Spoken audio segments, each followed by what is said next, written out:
Hey, what's good, people? This is episode 114. This is the Option Podcast. And that is Candace Charee. What's up? Charee. Cherie. Charee. Close. I I mean, had to get whatever. all French on you. The episode starts right now.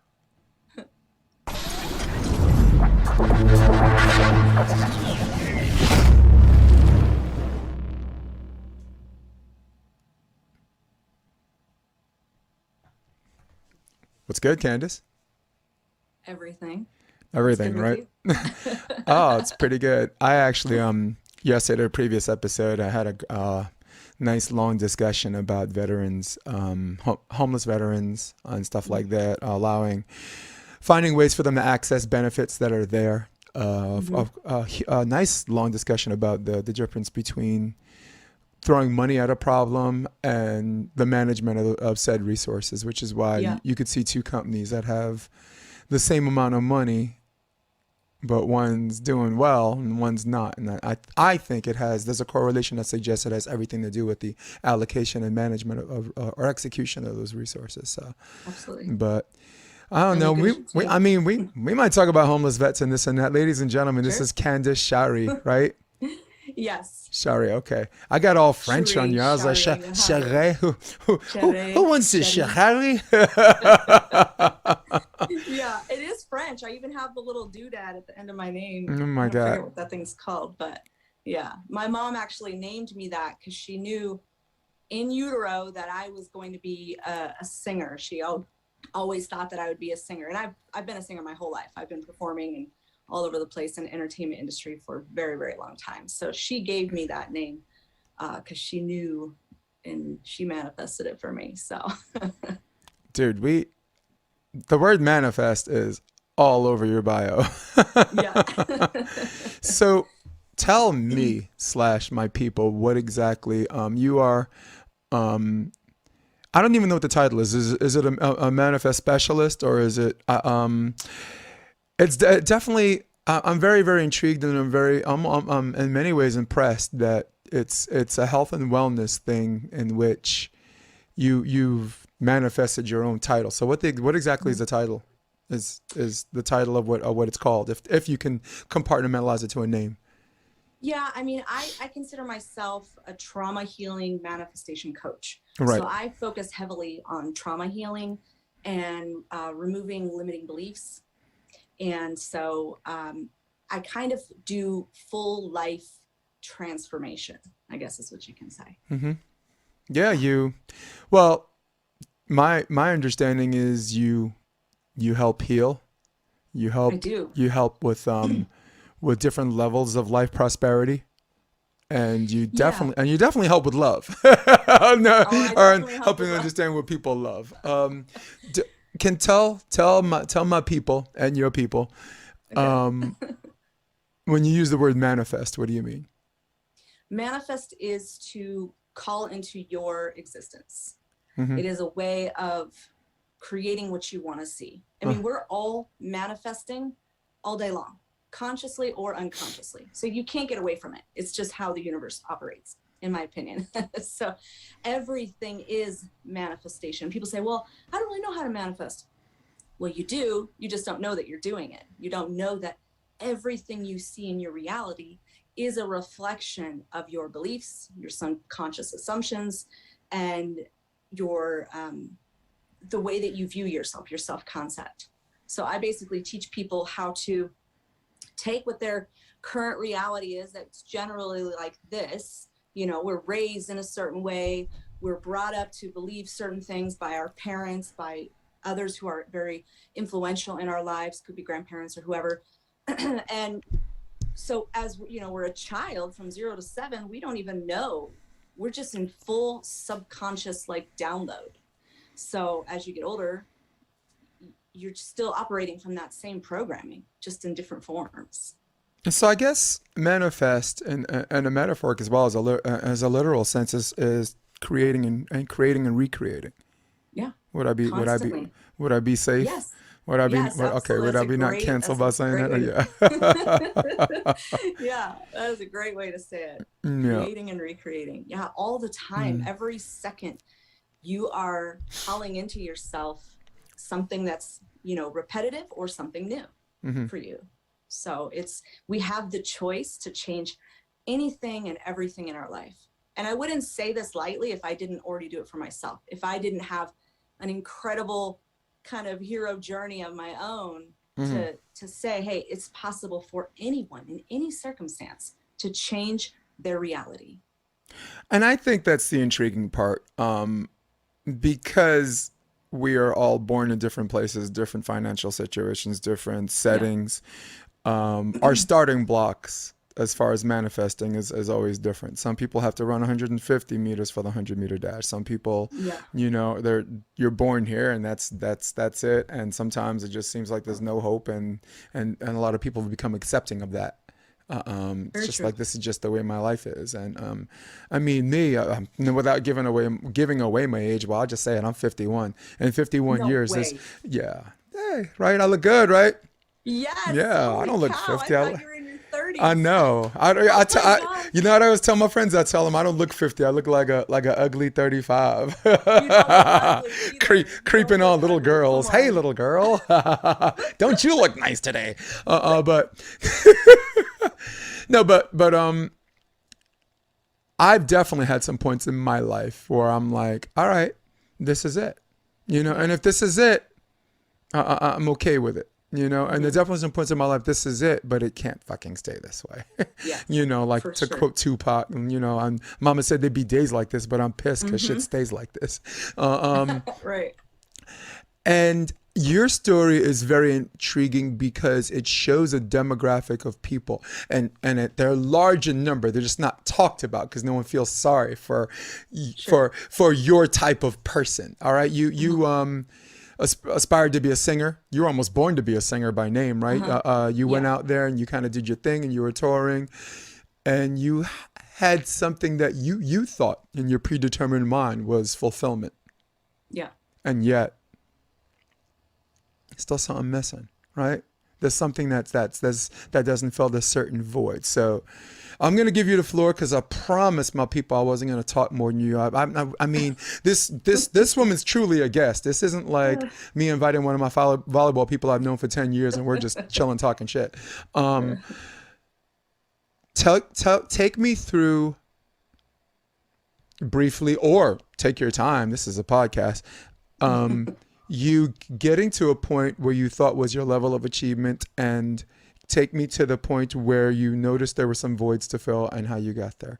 Talk to me. Okay. Talk to me about what you wanted to be and what you became and what was left.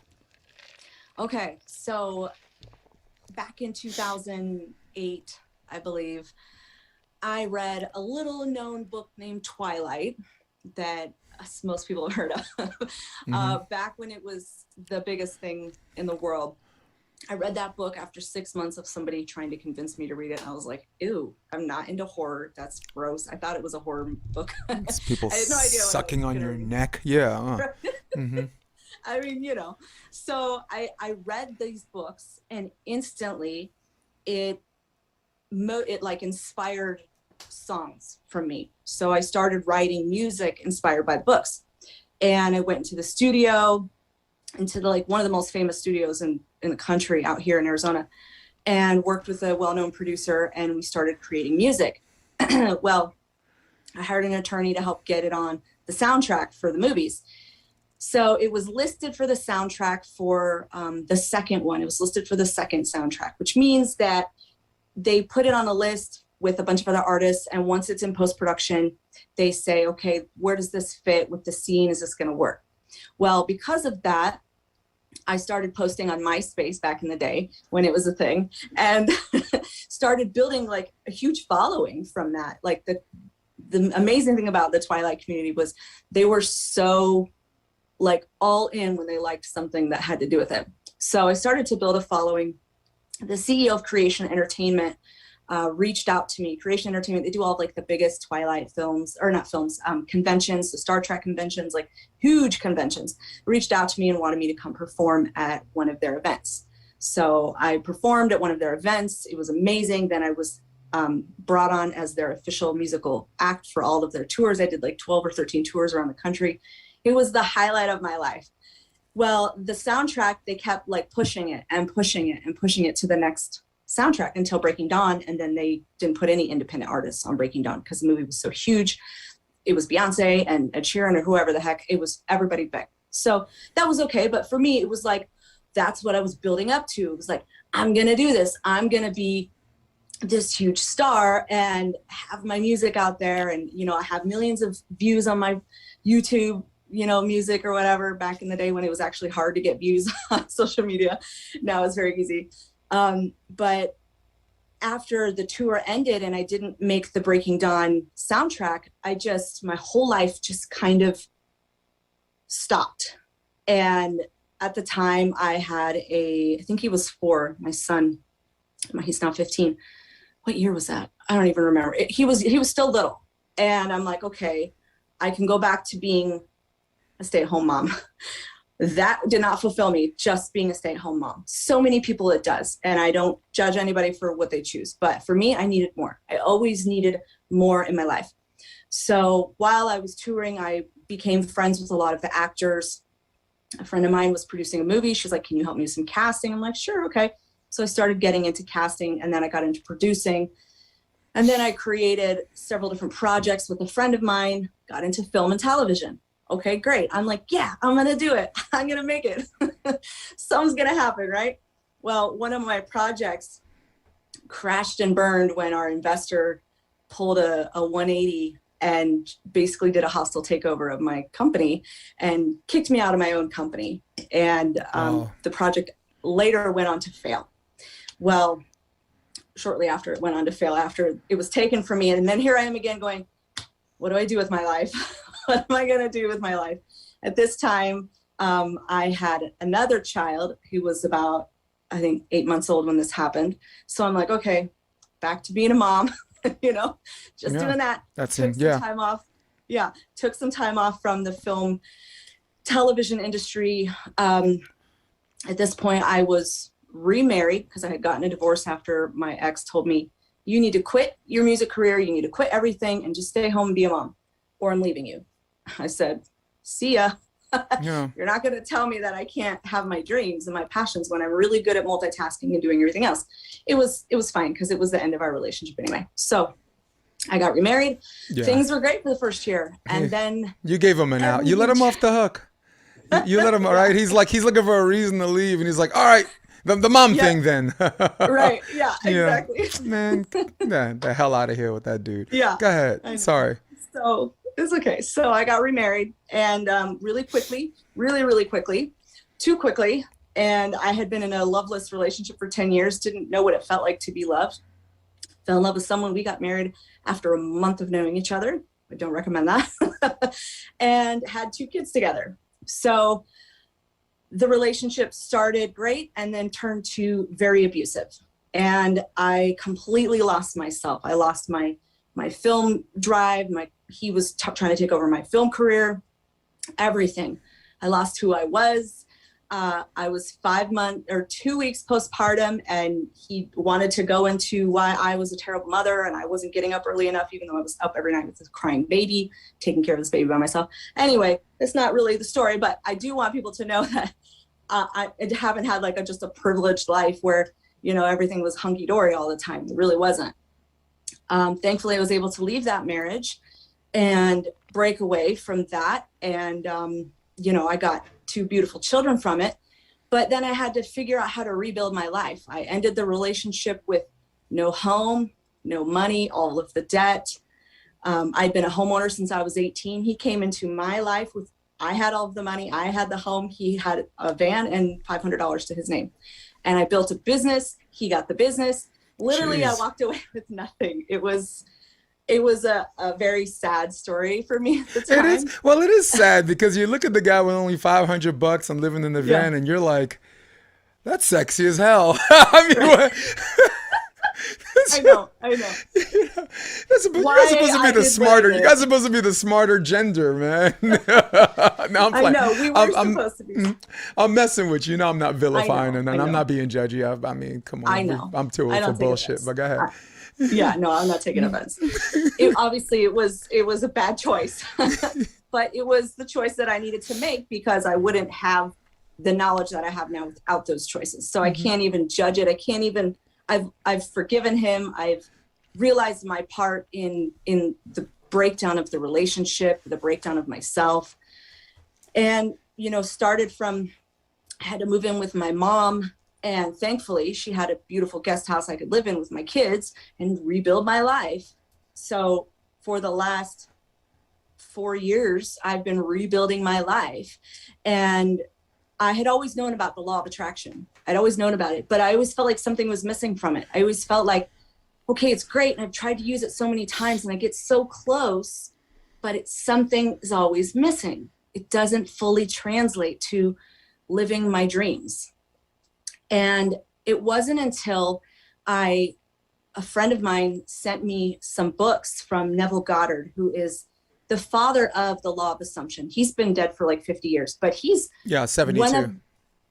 And so, yeah, exactly. Yeah. And so some of the best teachers have studied his work, like Wayne Dyer, Louise Hay, I believe Joe Dispenza, I believe Tony Robbins has studied his work. So he's somebody that a lot of the big coaches that I admire and think are wonderful in their craft have studied. So she sent me his information.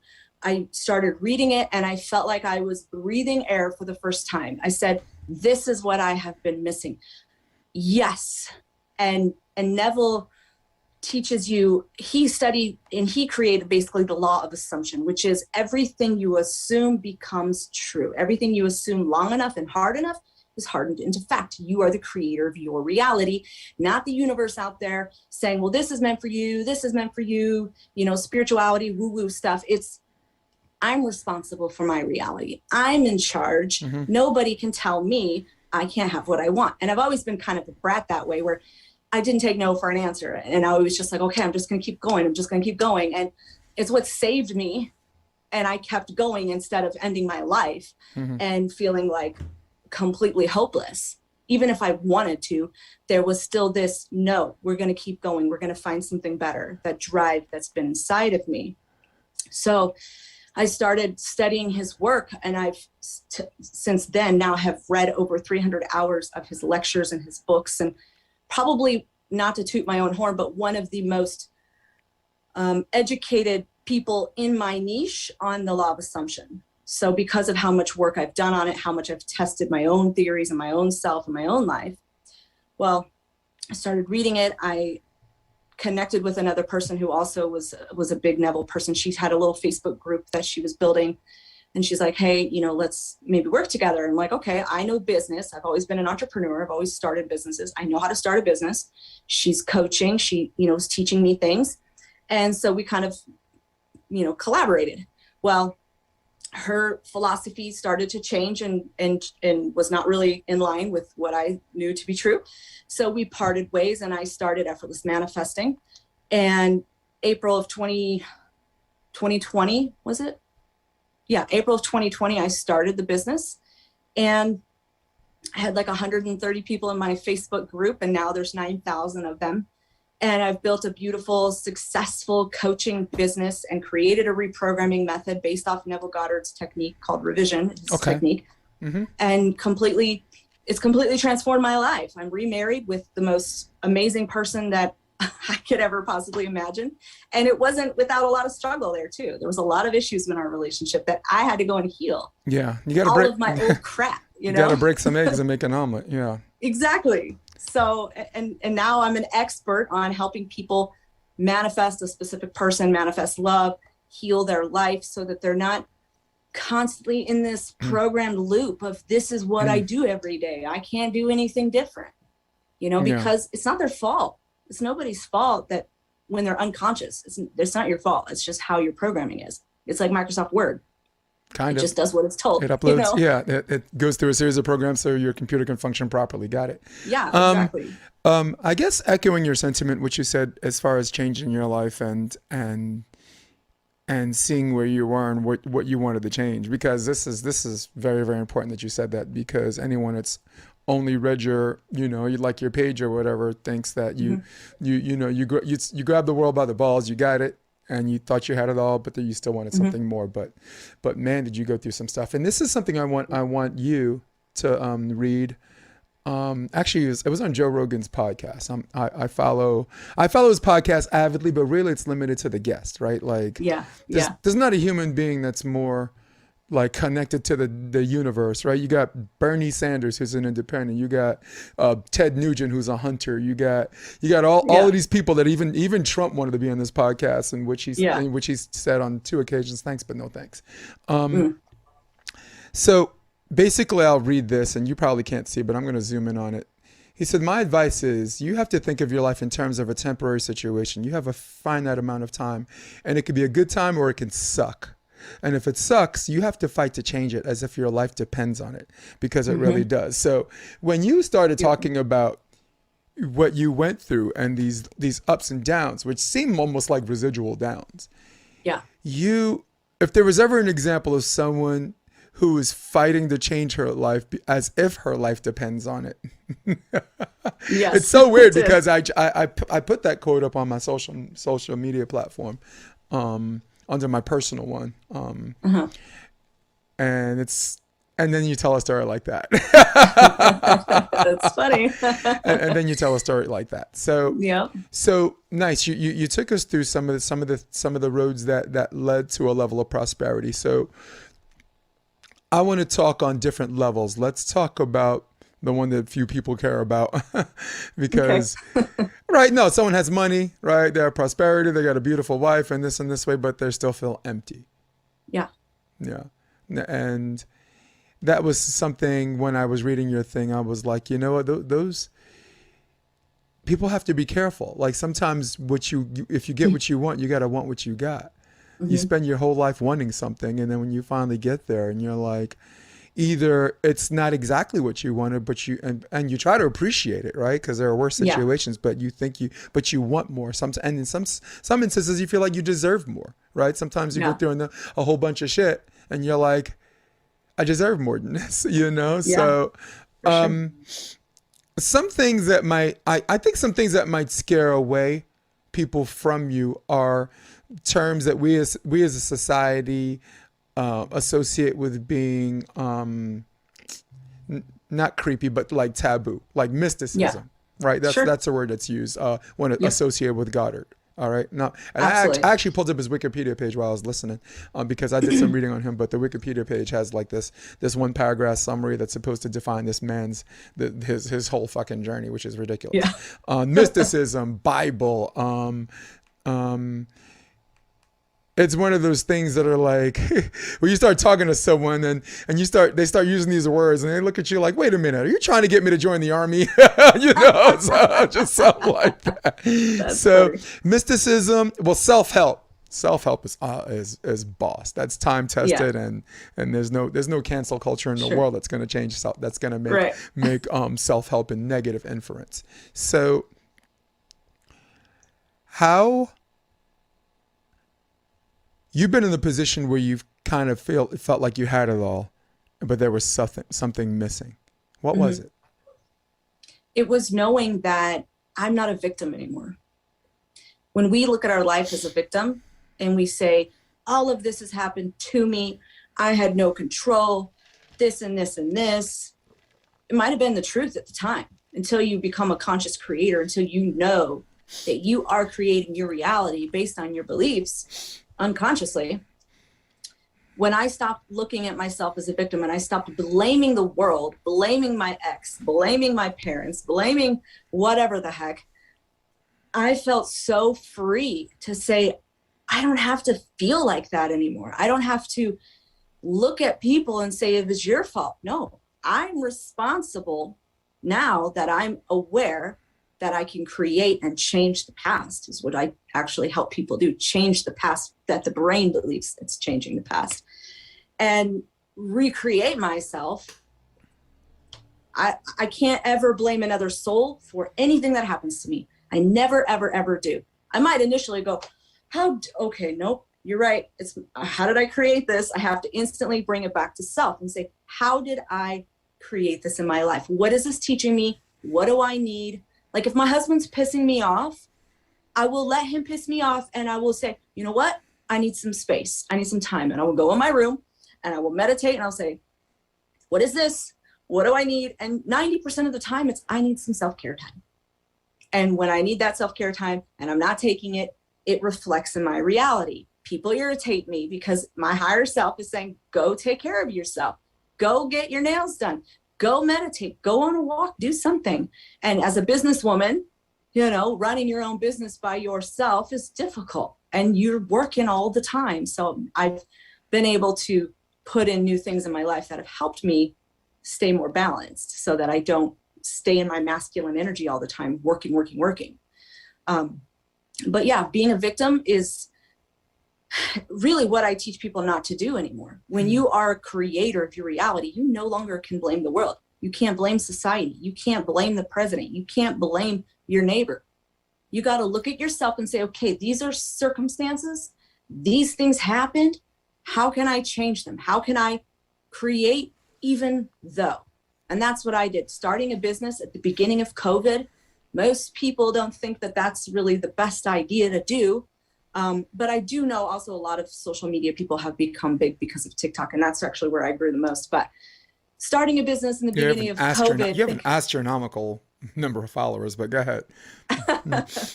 Yeah, I mean, I haven't even spent that much time on TikTok. I started recently spending a lot more time, but there was a time where I was only posting like once or twice a week.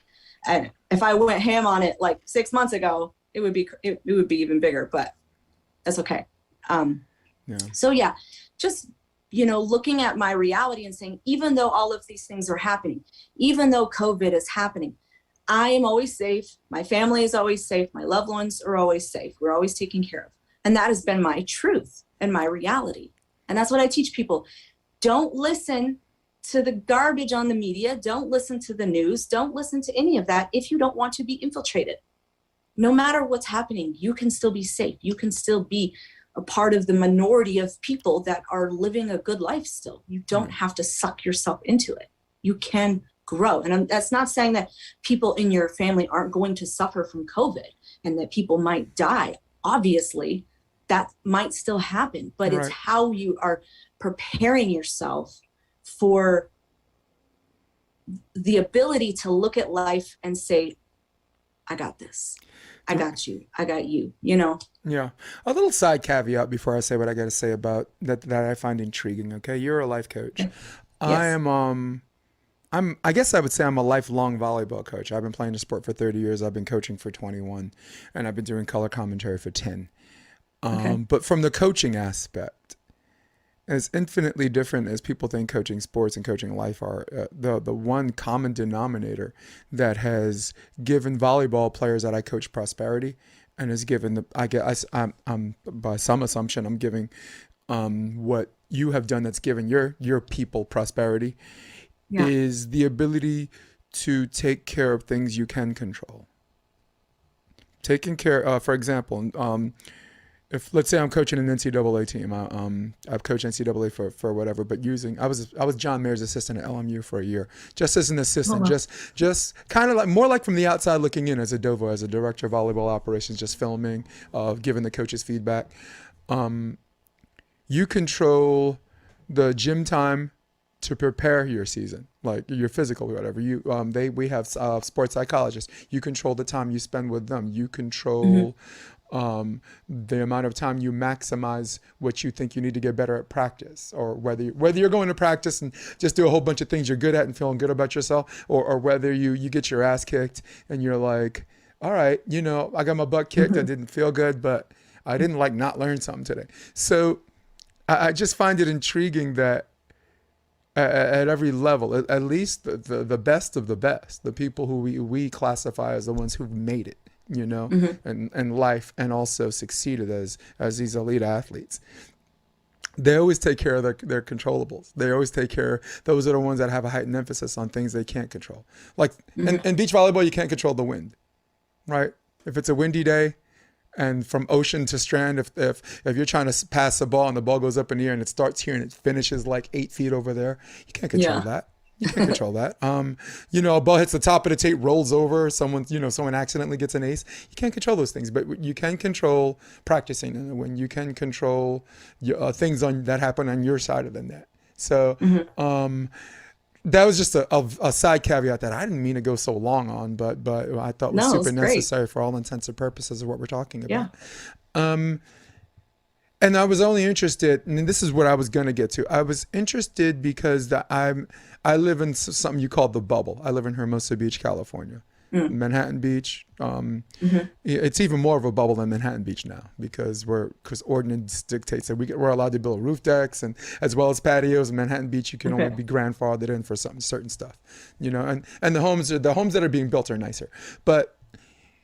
I think what I was trying to get at is I've known and meet a lot of people who they have the living the dream thing, because I hear that all the fucking time. Good morning, living a dream. It's just a weird place. Right.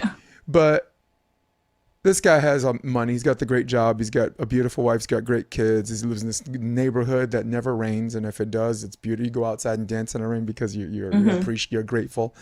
The sun rises here on a grateful universe. If it's a cloudy day, the clouds move the fuck out of the way for the sunset. The clouds move just for that, and yet some of these guys are unfulfilled. This guy actually killed himself. No one knows why. This one decided to end his life. I'm not going to name names inside or outside of my circle, but there were at least, and the last 3 years, there've been 3 suicides that were like, none of us saw it coming, including the people that were close to them. And they kind of had it all, and maybe one guy we saw it coming because he I don't know. He kind of had something we call a screw loose anyway, so. Yeah. But there are people who don't sympathize with that kind of person. And they don't understand and they're dismissive, right? But then there's the people who say, I don't understand, but the way they say I don't understand is I want to understand. You understand the 2 levels of people, right? Someone's like, I don't get it. But I don't get it is more judgment. Like I had a sex podcaster from the Man Whore podcast, talking about multiple partners, right? And someone's like, I don't get it. But the way he said, I don't get it, he ain't trying to get it. But then there's some people I was like, I don't get it. I want, feed me more. So that's why, but that's why I came to you on that different level, because it's important to talk about, because people who don't have all of those things think that them not having all those things is the reason they're not fulfilled. And right? I mean, who wants to talk about the problems of rich people and good-looking people who have cars and houses, right? Please. Right? It's sympathy? No, it's in the dictionary between shit and syphilis. I don't care.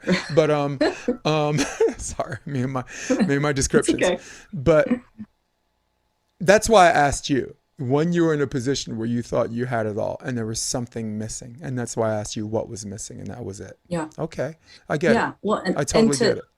And to I want to comment on that, because I think that a lot of people, they have this idea of I'll be happy when.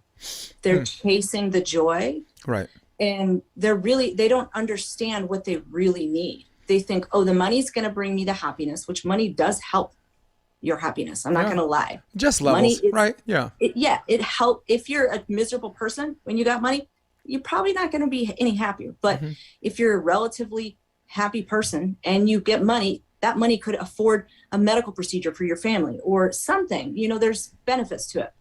So I never demonize money. Money is just energy, really. It's just an exchange of goods and services. So it's not to be preach. It is what it is. Yes. Yeah. It's just a way of providing things. So, but a lot of wealthy people, a lot of wealthy, rich, good-looking people who do end up taking their life, they're missing the fulfillment of what their soul actually says, because they probably were raised to work really hard or make money, be an entrepreneur, do all of these things, but maybe they wanted to just be a travel blogger, or maybe they wanted to be an artist and just paint, but instead they're in a corporate boardroom Instead, they're opening 45 companies and doing all of this hyper masculine work when their feminine side, because every person has masculine and feminine energy, it's not gender related, but No, but it's the best way to convey. But go ahead. Yeah, their feminine energy screams for connection, screams for creativity.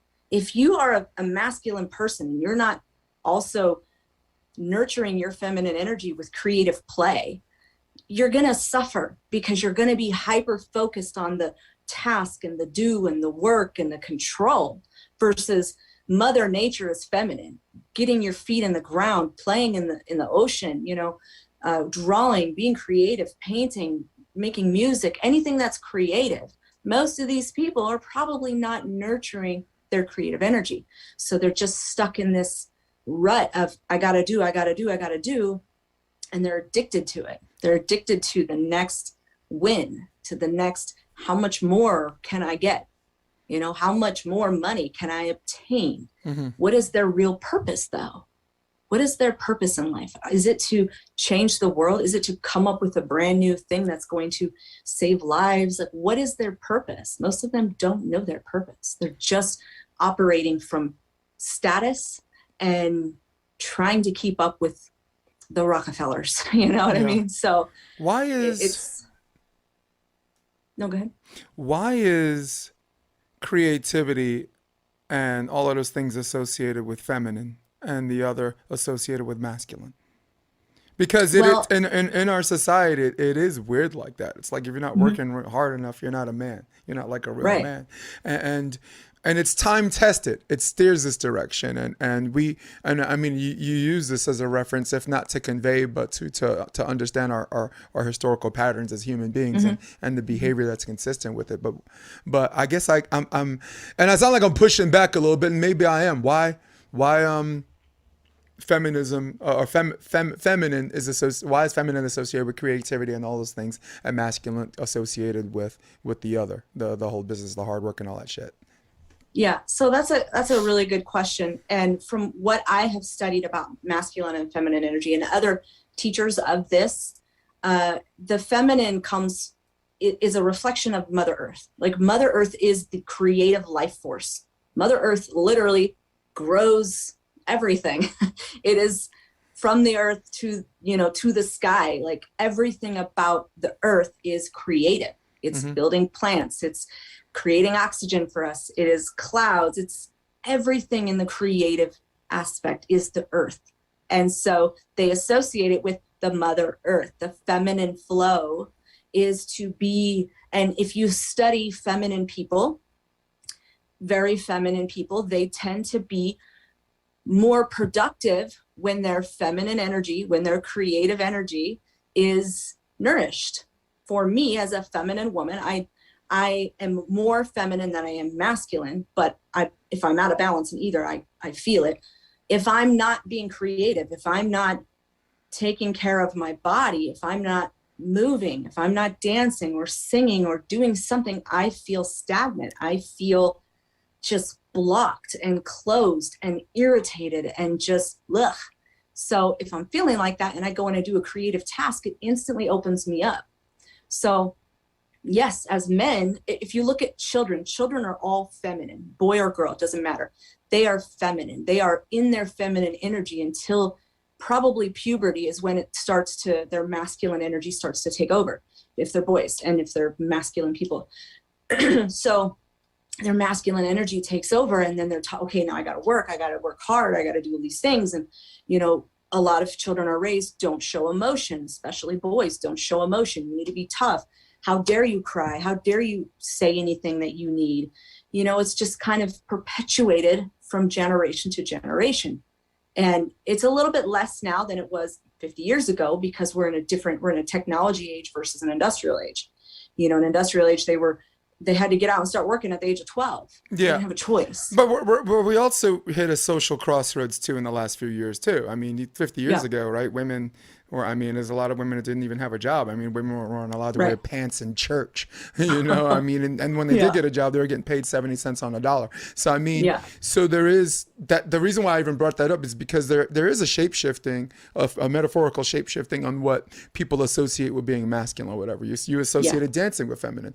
I grew up in Brooklyn, New York. You know, I grew up learning how to break dance, but there's not a female break dancer. There was only one female break dancer, or Rocksteady or whatever they were. So Yeah. I It like, doesn't mean you're no, a feminine no. person if you like dancing. No, either. it's just, no, but it's just something that's widely accepted that way, because we're having this conversation, and for the best way for like people to understand, you steer it that direction. People are like, oh, they get it, you know. But at the same time, I didn't want people to be like, what's she trying to say? Only women do that.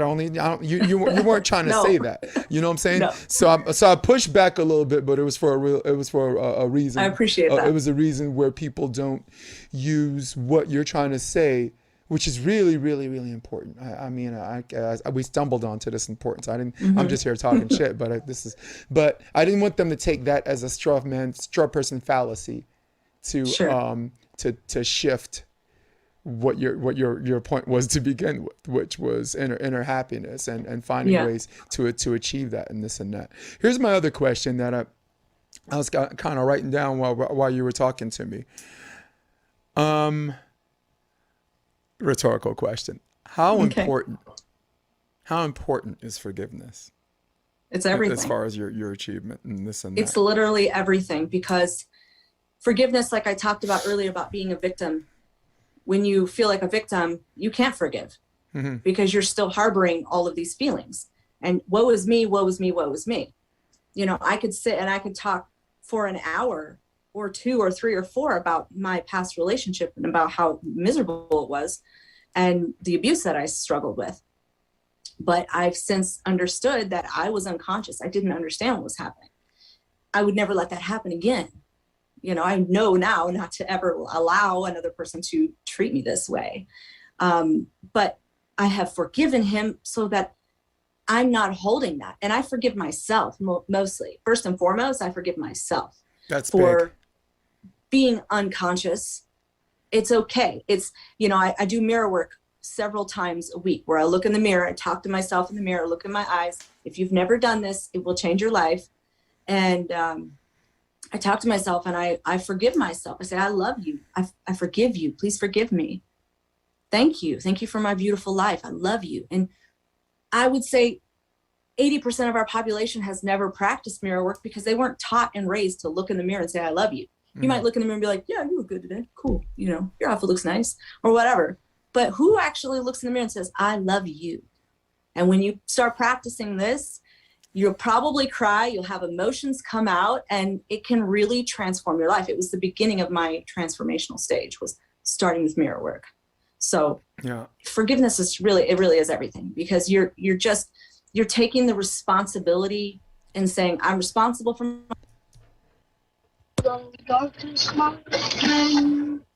He sings really fast. Sorry, your sound is out. Hold on 1 second. Your sound is out. Your sound just moved to a. What is that? Your sound moved to a different channel.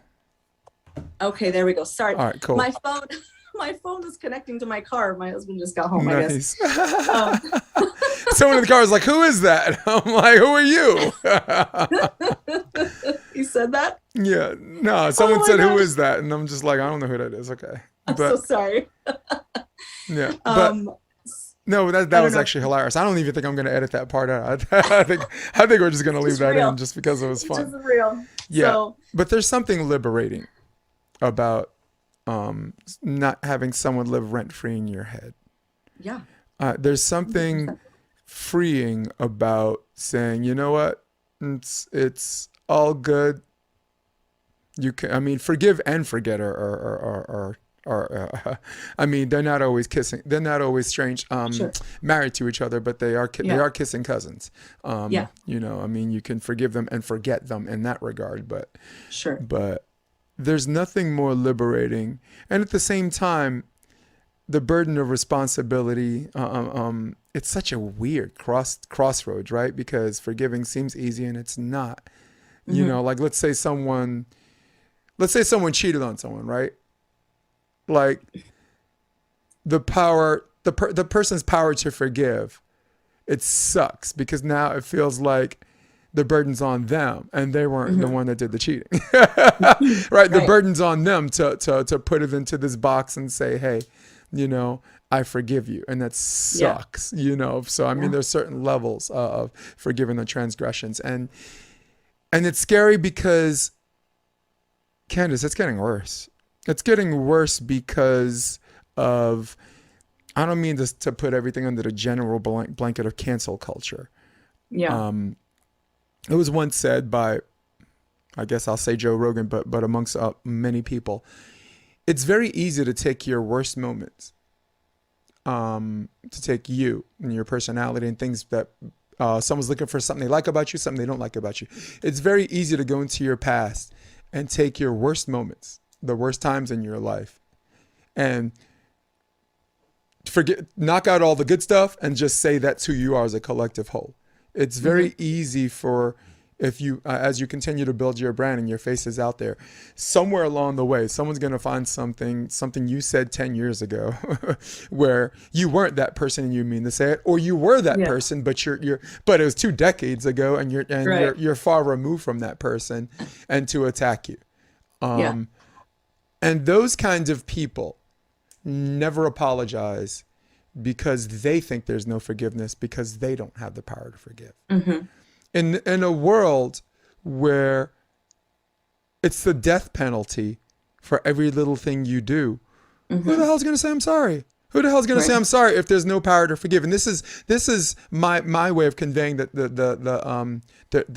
your testament on how important it is for us as society to understand things, to forgive people and move on, specifically with things that are, we're acutely aware of what happened like 15, 20 years ago. I mean, like, for example, there's a politician, right? I think that there's a politician that wanted to be a judge that was like going to be an SGA or something like that. And he had like a blackface thing, like in 1979, he went to a Halloween party. I'm like, do you think the guy's racist? Come on, stop. And I'm mixed. My mom's black, my father's white. So, and I'm like, do you actually think that guy's racist? Do you think that's who he is now? That was 1979. Right. You're not going to give him this job. He's not, this guy deserves to lose his job from something that happened back then.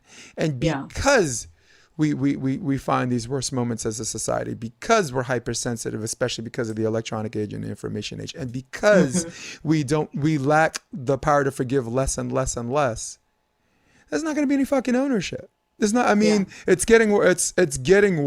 And this is where you come to the rescue. But, with which, I mean, I did a lot of reading up on you when Amber, our mutual friend, was like, you're going to like this girl. I'm like, okay. I'm like, but when I started reading, I was like, what, mysticism? Fuck that. What? Reprogramming? Oh, shit. Do you understand? I mean, like, some of these words are scary as hell, right? And then here I am, finding myself looking for these moments where I could be all judgy and shit. You know, and mind you didn't even come on the podcast yet. So it was one of those things where I'm just admitting that I was skeptical, but it was more just about hey, just read, look. So I think I want to stay with this a little bit before we talk about reprogramming as a definition and this and that. But the reason why the power of forgiveness is so strong, because absent of it, we're slowly turning into what we're becoming. This death penalty for every little thing you do. You said something 5 years ago, you're fired now.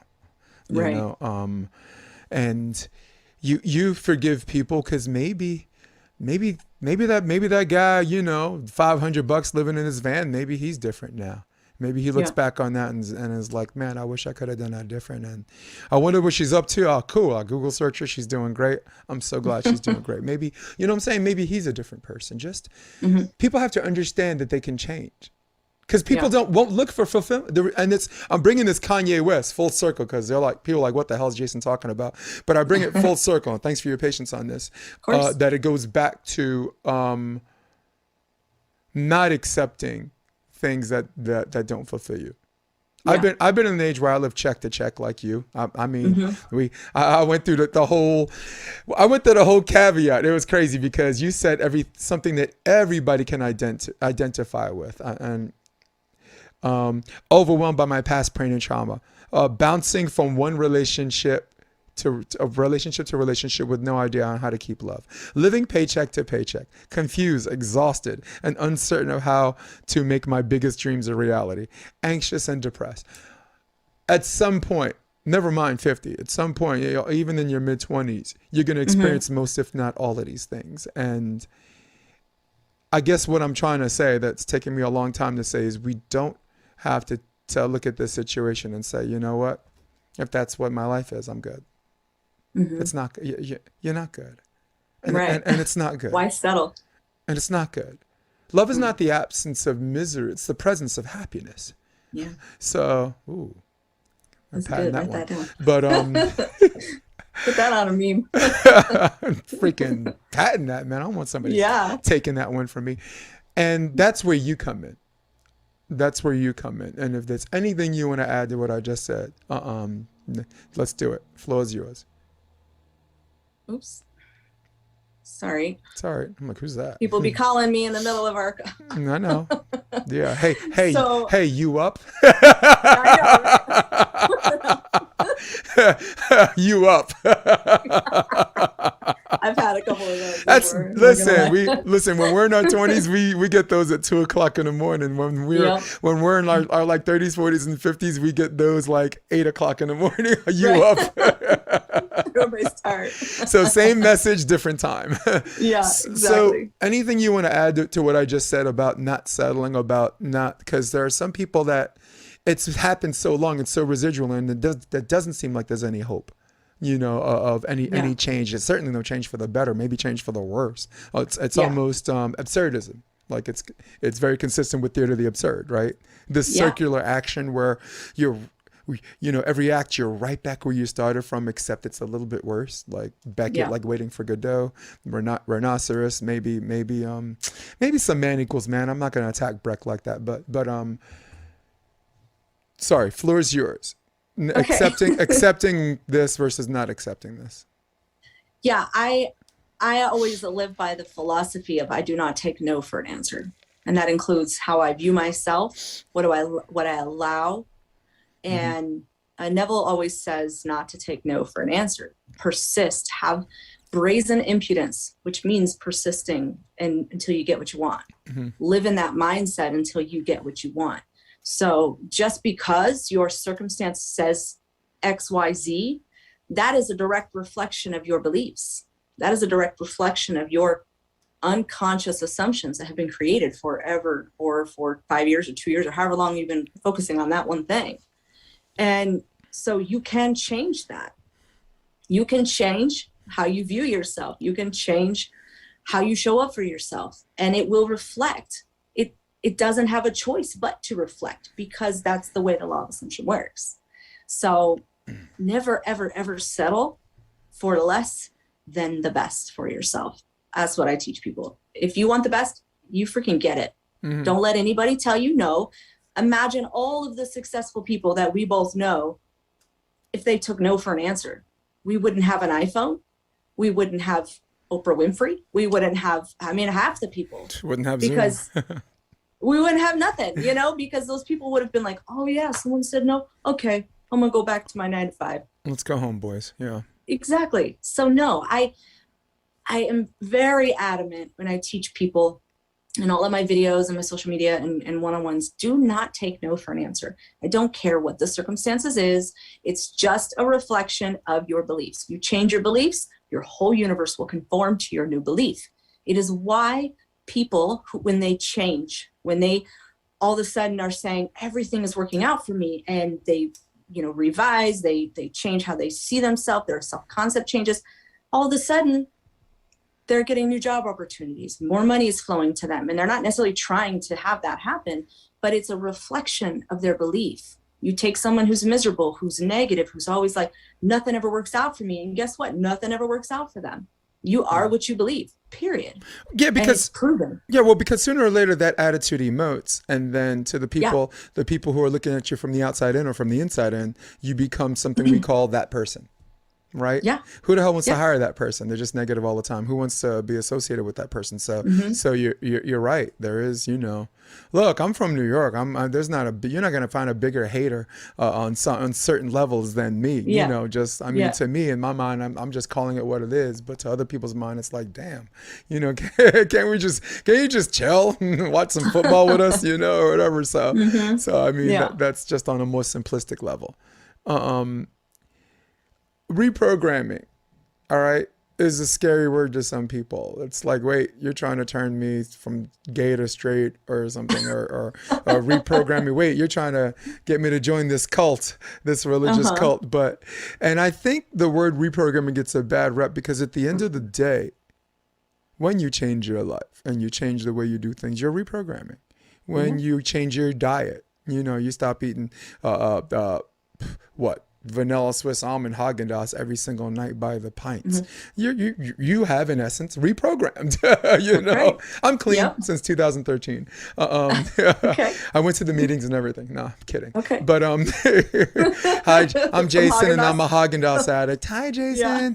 So so I wanted to get that out of the way before we tackled what your interpretation and what reprogramming means to your wheelhouse and what you're doing and this and that. So everybody out there, don't be scared. We all reprogram, okay? You reprogram the way you have sex. All right. It's not, got to make sure she's happy first. Right. Changes the way you have sex, right? You just reprogrammed. So, shit. Anyway, can we come back from that one? Yes, we can. See, I love this girl. All right. Hey, so reprogramming, what it means to you and how it applies to your wheelhouse, your line of work and play. Yes. So Neville Goddard created a technique called revision.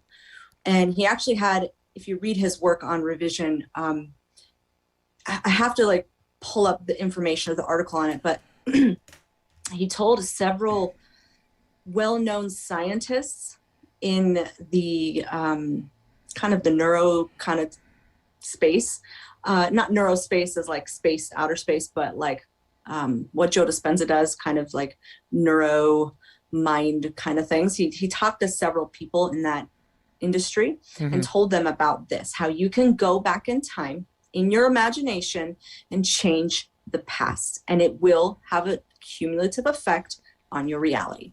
Right. So first the guy was like, I don't believe you, yada, yada. So I think it was like a year later or something like that. And I could be butchering the story, so forgive me if I am.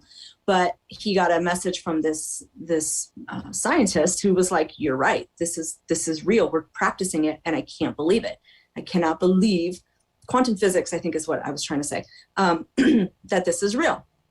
So the art of revision is to, while you're in a hypnotic state, when you're in your subconscious state, you go back in time to a memory. Let's say it was a childhood memory. Your dad left you at 8 years old. All right. Just for an example, your dad left and you felt terrible. Obviously dad left. I'm abandoned. All of your relationships you've attracted for your partner to leave, for you to be highly triggered all the time.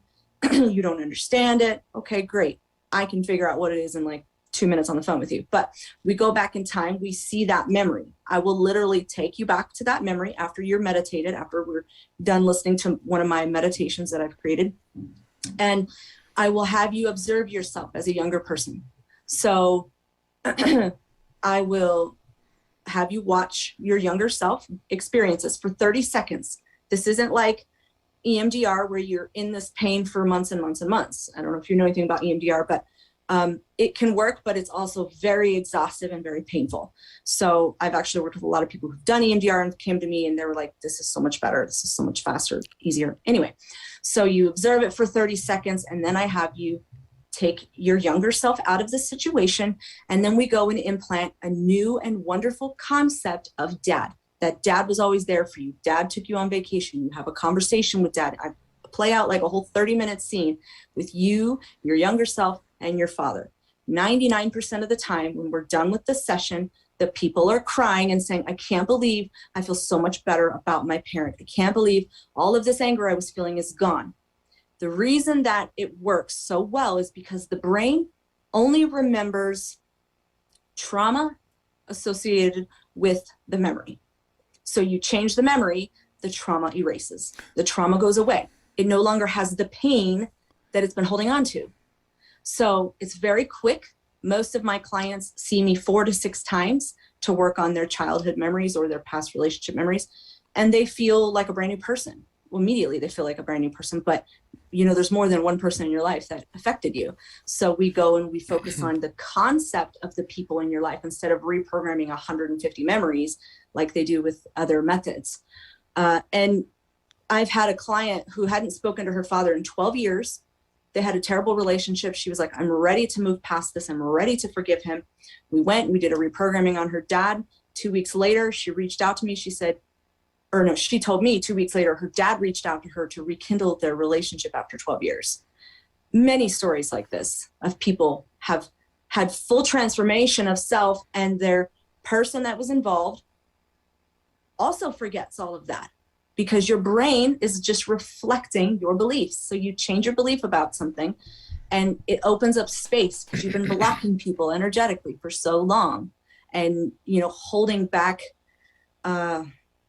holding back your full potential because you've been angry, you've been hurt, you unconsciously a lot of times. Yep. So it's very quick, it's very effective and powerful. So as far as reprogramming, for example, like the whole dad thing, using that as an example, because that's where we are, do you basically create a whole new identity, or do you just, or do you take the moments of happiness to overshadow the trauma? No, we take a whole new identity of your father. Holy dad shit. Go ahead. Yeah. Sorry. Mm-hmm. If dad was terrible, dad now is amazing.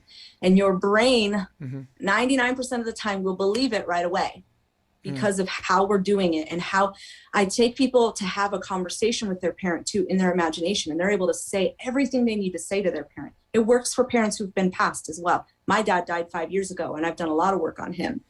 And it's been transformative for me. And also for my clients who've had parents that have passed on. How long does that stay away? Permanently. Huh? It's permanent if you do the homework that I tell you. So I always give people very specific journaling to do, very specific mirror work to do, and letter writing to do to help maintain that new conscious state. If you are, you do the reprogramming and then the next day you're like, oh, forget this. I'm going to start talking crap about my parent again. You can jump back into that old state of mind. But to stay there permanently, there's a couple things that you want to do, kind of like maintenance. It's like you've got cancer, you got a tumor in your brain. You pull the cancer out, but then you go back smoking or whatever caused your cancer. It can grow back, But if you work on your body, you work on your mind, and you maintain, you will see change. Like I've yet to have someone say, nah, that didn't work for me. I've yet to have somebody say that. Sometimes it does take a couple days to sink in because their brain's like, what just happened to me? Most people are in tears. Most people are like, I cannot believe how much better I feel. I mean, it's so transformative that it shocks me still to this day that how well this works, but it just does. It just does.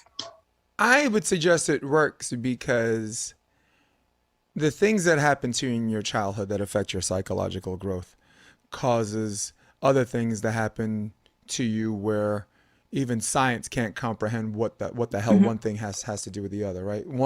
For example, I was molested by my piano teacher, and then I stopped failing. I started failing science and math class, right? What the hell do those two things have to do with each other? Nothing. Or something, because you're still putting together. You're still, like you said, building a character armor, or you're building these things that shape who you are, from a toddler to a child to a child to a teenager to a teenager to a young adult to a young adult to a full adult. And it's a lifelong process, but like the completion of that psychological development where you can function like a mammal, that could happen at 25, that could happen at 20, you know? And you ever see Silence of the Lambs? I'm not a horror fan. I could not bring myself to see that, unfortunately. Well, without scaring the shit out of you too much, Agent Starling is an FBI kind of a rookie, right? That has to get in the head of a psychiatrist because the psychiatrist might have information on how to catch a serial killer named Buffalo Bill. So they warned her, just ask the questions on the paper. Don't. You do not want this guy in your head. Hannibal Lecter's is Anthony Hopkins, right? Yeah. And Jodie Foster, of course, is Agent Starling. So basically, he gets in her head, and she tells this story about she was at a farm and her uncle would just slaughter lambs or whatever and this and that. So she couldn't take it one day, and one night she just opened the fence or whatever and freed them to get out of there. So the uncle got mad, sent her away, and he eventually caught them all and killed them anyway. And she would continuously have nightmares, recurring nightmares of the lambs, whatever. So I think his question was in the through line of the entire movie, skipping through all the bullshit. He says, do you feel like if you catch Buffalo Bill, that these lambs, like, just stop having these nightmares and the lambs stop screaming? And she just goes, I don't know. And he goes, thank you, Clarice. And I think it wasn't about coming up with the answers. It was just posing the question of where one thing normally has nothing to do with the other. How are they connected? You know what I'm saying? And they're connected because, like, I think it's probably why you've been so prosperous in healing some of these people. Yeah. Because they have to be able to give up this certain control, these laws of assumption that they grew up with versus what really is. And what really is how you feel. It's your state of mind. And it's mind blowing. It's mind blowing. I mean, like I said, I hear reprogramming. I'm like, you're trying to get me to join the army, right? So, no, no, listen, you've been in your trade so long, you might be oblivious to the leeriness of people's hesitancy. And me, I'm less so because I've reached that achievement of happiness already. That happened to me a few years ago, and you see it in my eyes. You can talk, in your field. You can talk to me for 30 seconds, and you see I'm there. I'm good. Yeah. So for sure. I really am, dude. It's kind of a trip. It's kind of a trip. But the reason why I brought up that story is because that was one way of her dealing with we call it retrospective action. In theater, we call it retrospective action. Dealing with something that happened in your past so you're able to get on with what some people perceive to be a normal future life. So what you're doing just seems just another way to skin that cat. Yeah, absolutely. And it seems like you're batting 1,000 right now. It seems like a pretty good. Seems like a pretty good way. Talking without giving away too much information, you run into a slew, a bevy of personalities, which might, to some people, require more work or less work or this or that. So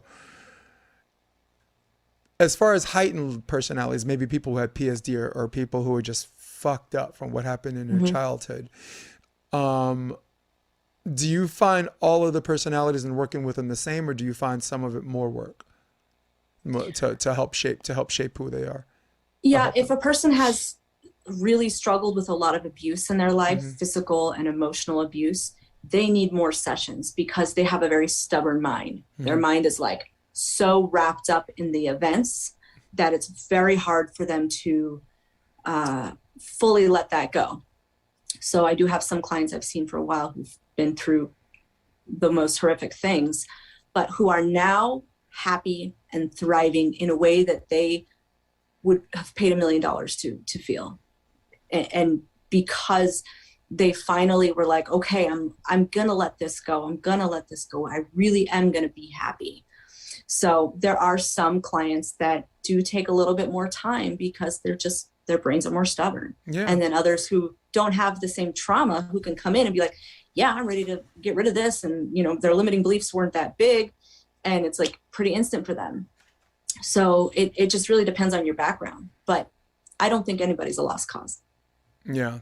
I mean, it's everyone's fear. Like, what if they go through all this and everything that happened rears its ugly head again, you know? Mm-hmm. But man, you got something that's happening on a permanent, if not indefinite basis, which is impressive, which is absolutely impressive. So, yeah, it's good work. It's good work. I mean, I got to where I go. I mean, if I knew you back then, it would have been easier instead of the path that I had to steer to get me, to back to where I am, you know? I mean, my inciting incident is I was a returning adult student. Well, I just got divorced. My wife, she left me this is like 20 years ago. And then I ran into a theater professor that talked about the movie and retrospective action and this and that. And all of it incited me to just go and finish school. I auditioned for Marymount, got in, in the BFA program, Bachelor of Fine Arts, which at the time was ranked number 2 in the country. And so there were certain people like that helped. The combination of people that helped me get to where I am, because at that time, living in a basement apartment, living check to check for a job that was probably ready to fire me, you know what I'm saying? And got out of the military, gained a bunch of weight. I was like 265 pounds. I got as high as 265. Right now I'm like 210, 211, but my ideal weight is 200 even, where you can see where my shoulders are, see my wingspan, hips and everything. So it was crazy because that theater professor helped. I had a class called Movement for Actors by a professor named Faith Simpson. She's published on something called the Lucid Body. Lucid Body Movement, understanding the 7 major chakras of the spinal cord. Nice. Right. The 7 major chakras are kind of like, 1 is like your groundedness. Yeah, of course. 2 is your ability to feel.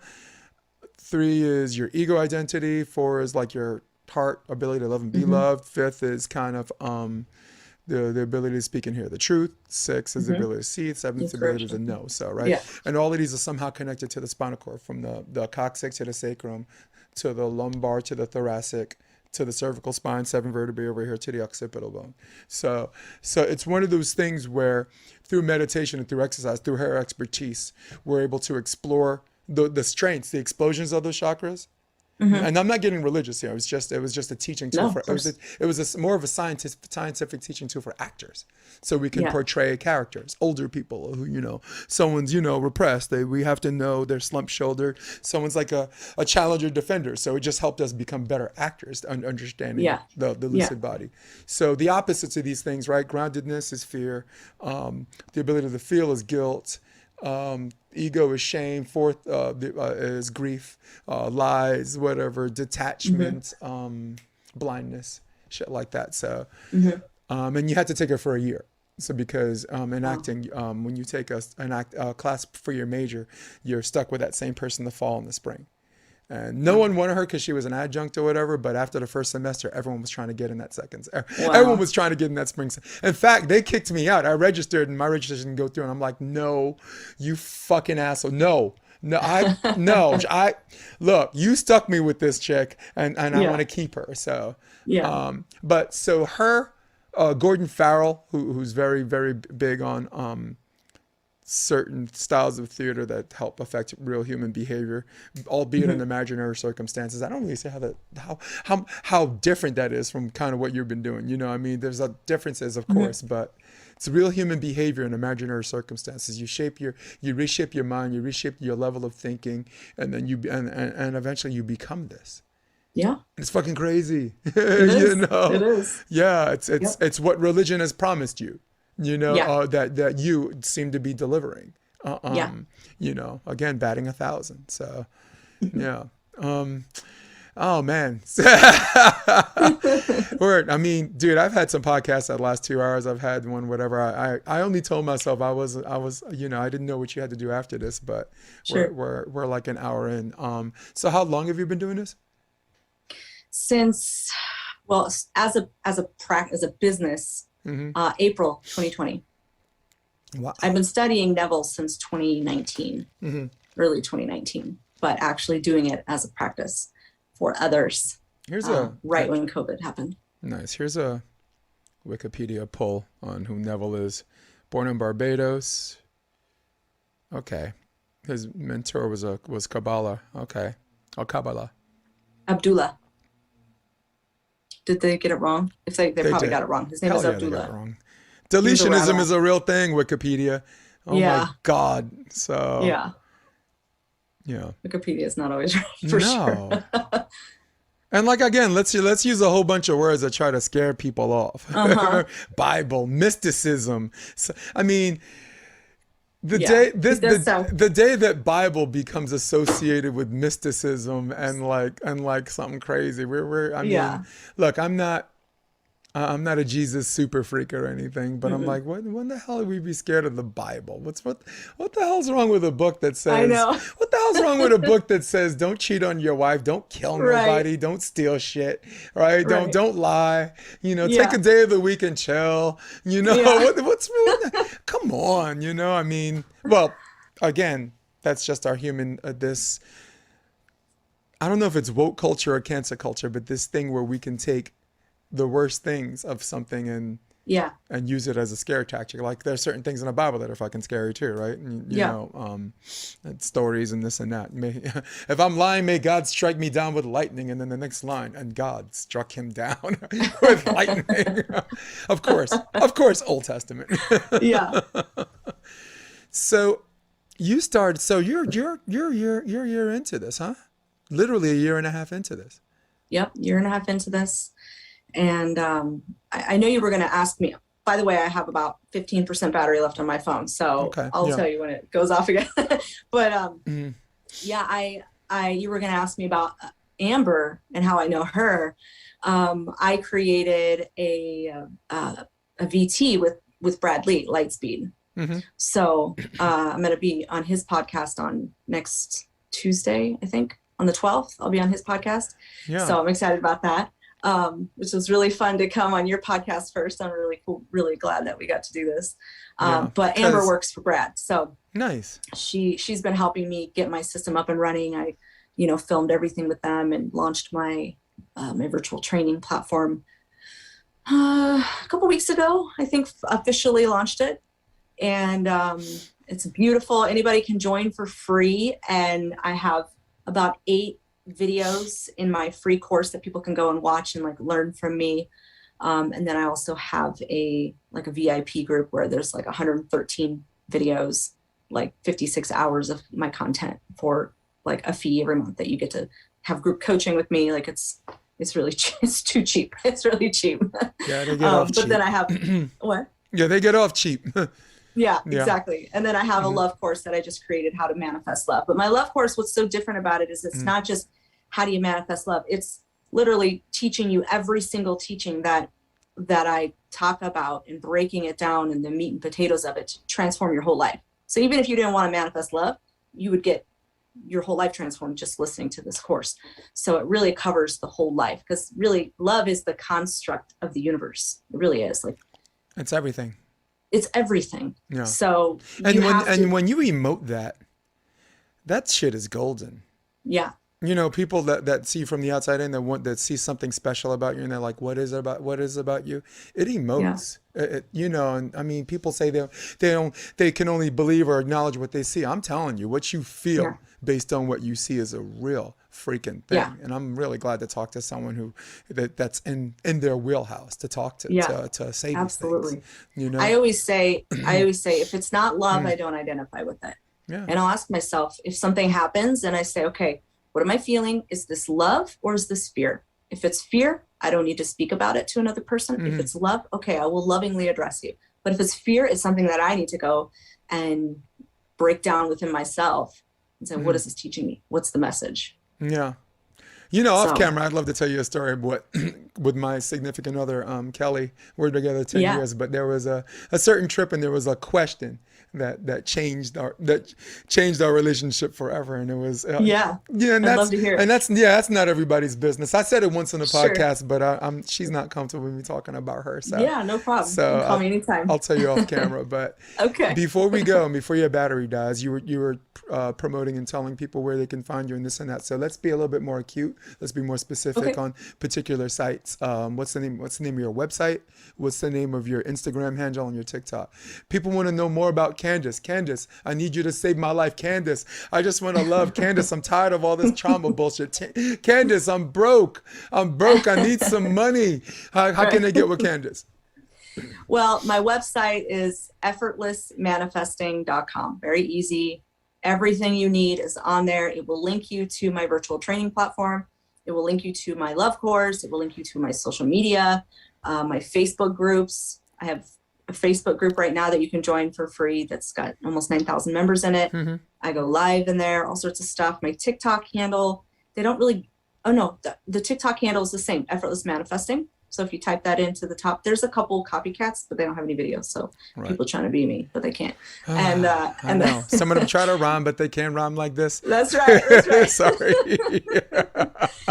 And then Instagram is Effortless Manifesting LLC. I had to add that because someone had my name originally. I was like, what are you doing with my name? So Effortless Manifesting LLC. Yeah, I got to do it. I got to do an INC next and an ink next to my option podcast. Right? Dude, what's up with people? You know, trying to hook on and pull back like a horse. Nah. Okay. All right. So cool. Wow. I guess that's it. This is an awesome episode. Amber thought that she'd be a good guest, a good fit for what I'm trying to do with my podcast. I'm redoing my website for everybody else, theoptionvb.com. I only put it up so people can know where to find the audio and the video versions of these.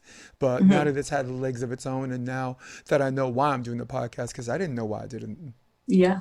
Before, now I know, and now I know my 4 pillars. This is definitely under the category of health and wellness, and just better in life. And this is what this is about. This is about me posing the question using those 4 pillars: entertainment, current events, health and wellness, and sports, which is my wheelhouse. So, so listen, for everybody out there, Candace might love you, but I usually say I don't love them, I can't stand it. But today, no, I think I love all of y'all too.